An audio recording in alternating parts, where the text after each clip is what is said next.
नमो नमः। चाणक्य संस्कृत अकादमी में आप सभी लोगों का स्वागत है साथियों। आज मैं रघुवंश महाकाव्य के प्रथम सर्ग की व्याख्या जो लेकर उपस्थित हुआ हूँ। श्लोक संख्या 7 है। आज 7वें श्लोक की हम लोग व्याख्या देखेंगे। तो आइए देखते हैं, हम लोग विषय पर चलते हैं। साथियों, कुछ लोग नीचे कमेंट बॉक्स में जो है मैसेज कर रहे हैं कि उनको नोट्स चाहिए और नोट्स कैसे मिले। तो साथियों, मेरी वेबसाइट है chanakyasanskritacademy.com के नाम से। वहां पर जाकर आप हमारी ईमेल आईडी पे हमें मेल कर सकते हैं। वहां से जाके हमारे नंबर को लेकर हमारी टीम को फोन कर सकते हैं। आपको जो है आसानी से आपको नोट्स उपलब्ध हो जाएगा। इस प्रकार हमसे संपर्क आप साध सकते हैं। आइए देखते हैं श्लोक जो है 7वां। तो 7वां श्लोक है कि त्यागाय संवृतार्थानां सत्याय भाषणाम यस्य विजिगीषूणां प्रजायै गृहं मेदिनाम्। त्यागाय संवृतार्थानां सत्याय भाषणाम यशसे विजिगीषूणां प्रजायै गृहं मेदिनाम्। त्यागाय संवृतार्थानां सत्याय भाषणाम यशसे विजिगीषूणां प्रजायै गृहं मेदिनाम्। तो इसकी यहाँ इसका अन्वय है। अब इसके शब्दार्थ को देखते हैं। त्यागाय माने दान के लिए, संवृतार्था माने धन इकट्ठा करने के लिए, सत्याय माने सत्य के लिए, सत्य पालन के लिए, मित भाषण माने कम बोलने वाले, मितव्ययी मतलब अल्प बात करने वाले, कम बोलने वाले, यश माने यश के लिए, विजिगीषूणां माने विजय यात्रा जो करते थे, विजय की रक्षा जो इच्छा करने वाले थे, वो मात्र यश के लिए, और प्रजा ये गृह में दिनाम यश के लिए, और फिर कह रहे हैं कि संतान के लिए क्या करते थे, गृह में दिनाम माने स्त्री प्रसन्न करने वाले, इस मतलब जो है विवाह वगैरह जो है सिर्फ संतान के लिए करते थे। तो इस प्रकार आप देख सकते हैं, दान के लिए धन इकट्ठा करने वाले, सत्य पालन के लिए कम बोलने वाले, यश के लिए विजय की अभिलाषा करने वाले, और संतान के लिए पत्नी से सहवास मतलब विवाह वगैरह, जो गृहस्थ आश्रम में जाते हैं विवाह वगैरह करते थे, वो विवाह करने वाले ऐसे रघुवंश में उत्पन्न राजाओं का मैं कालिदास वर्णन करूंगा। तो साथियों देखिए, संदर्भ वही है, प्रसंग भी पीछे वाला चल रहा है कि इस प्रस्तुत श्लोक में या इस श्लोक में रघुवंशी राजाओं के 4 गुणों का वर्णन किया गया है। अब देखिए व्याख्या देखिए, रघुवंशी राजाओं के धन का संचय त्याग के लिए होता था।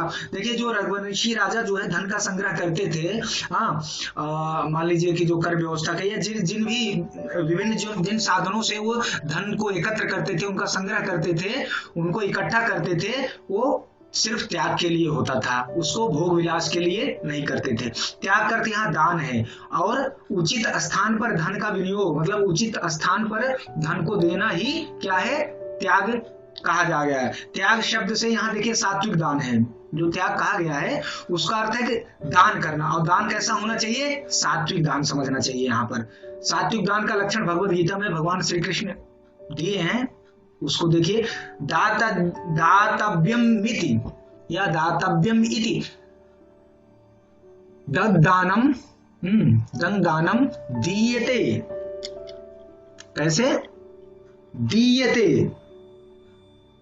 दातव्यम इति यद दानम दीयते नुय कारिणे या दीयते अनुय कारिणे, दातव्यम इति यद दानम दीयते अनुय कारिणे देशे काले च पात्रे च तद्दानम सात्विकम स्मृतम।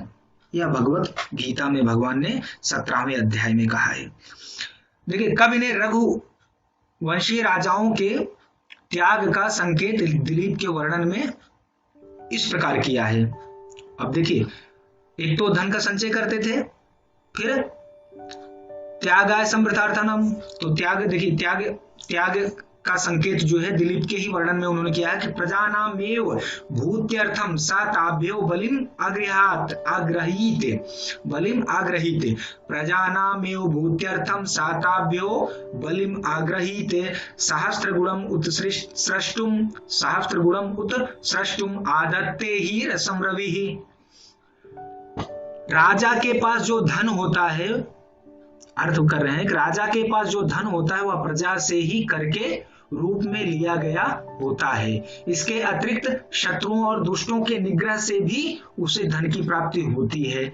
इसी प्रकार भूमि जल इत्यादि से प्राप्त रत्न इत्यादि भी राजकीय धन के अंतर्गत आते हैं।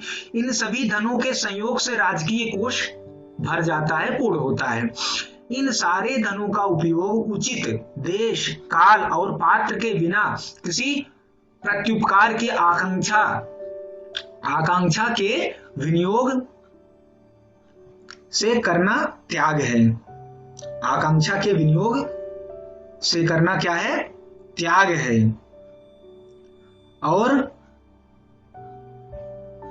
और क्या आगे देखिए, करें रघुवंशीय राजाओं का धन संचय ऐसे त्याग के लिए होता था, उसका प्रयोग वे किसी व्यसन मतलब व्यभिचार या भोग विलास के प्रयोग में नहीं करते थे। इसी प्रकार उनका मित भाषण सत्य पालन के लिए था। उनका मित भाषण जो है वह सत्य पालन के लिए था। सत्य सुनिश्चित होता है, अतः उससे अधिक बोलने की आवश्यकता नहीं होती है। यदि फिर भी कोई अधिक भाषण करता है तो उससे असत्य भाषण की संभावना बढ़ जाती है। महाकवि कालिदास का तात्पर्य यह है कि रघुवंशीय राजाओं का मित भाषण पराभव के लिए नहीं था, अपितु सत्य पालन के लिए था। यदि कोई कम बोलेगा तो वाद आदि के प्रसंग में उसका पराभव हो सकता है, वह मिथ्या भी बोल सकता है। रघुवंशी राजाओं का मित भाषण ऐसे पराभव के लिए नहीं था, अपितु सत्य पालन के लिए था। उनको विजय की इच्छा यश के लिए थी।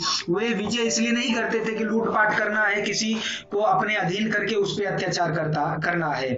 वे विजय सिर्फ यश, अपने यश को बढ़ाने के लिए ही जो विजय यात्राएं करते थे या किसी अन्य राज्य पर जो आक्रमण करते थे, इस प्रकार के जो भी कार्य करते थे वो सिर्फ यश की इच्छा से करते थे। वे अर्थ संग्रह के लिए नहीं करते थे, किसी को प्रताड़ित करने के लिए, किसी पे अत्याचार करने के लिए नहीं करते थे। विजय के बाद विजेता पराजित राज्य से इच्छित कर ले सकता है, लेकिन रघुवंशी राजा केवल यश के लिए विजय की इच्छा थी। अर्थ संग्रह के लिए जो केवल विजय करते हैं उन्हें विश्व के इतिहास में कभी प्रशंसा नहीं प्राप्त होती, प्रशंसा उनको नहीं मिलती है। जो धन संग्रह या लूटपाट के लिए जो आक्रमण करते हैं या विजय यात्रा करते हैं, उनको कभी इतिहास में प्रशंसा या उनको ख्याति यश नहीं प्राप्त होता। इसी प्रकार रघुवंशी राजा वंश विस्तार के लिए संतान जो उत्पत्ति करते थे, वह वंश परंपरा को आगे बढ़ाने के लिए वो विवाह वगैरह करते थे। काम या भोग विलास के लिए वो विवाह वगैरह नहीं करते थे। कामोपभोग के लिए जो विवाह इत्यादि करते हैं, ऐसे रावणादि इतिहास में निंदा के पात्र होते हैं। जो भोग विलास के लिए जो विवाह वगैरह करते हैं जैसे रावण इत्यादि, वे इतिहास में निंदा के पात्र बनते हैं। अतः उनका धन संचय परोपकार के लिए होता था, मित भाषण सत्य वचन के लिए होता था, विजय की इच्छा यश के लिए होता था, और विवाह आदि वंश परंपरा के माध्यम से पितरों को प्रसन्न करने के लिए और लोक में राज्य के उत्तराधिकार अक्षुण्ण बनाए रखने के लिए होती है।